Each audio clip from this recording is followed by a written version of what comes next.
Аллах сказал в хадис аль-Кудси: «О сын Адама, ты грешишь днем и грешишь ночью, ты совершаешь эти ошибки, но только лишь Аллах прощает тебя. Вернись к Аллаху, и Он простит тебя».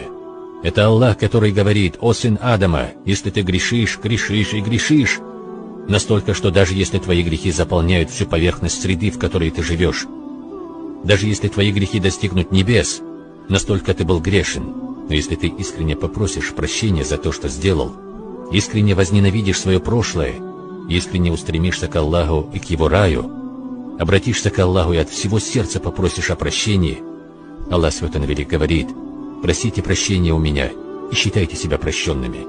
Нет Бога, кроме Аллаха. И не сдавайтесь и не сомневайтесь, что если я умру, то, может быть, Аллах простит меня, а может, Он не простит меня. Нет. Аллах говорит: я говорю вам, просите искренне и считайте, что прощены.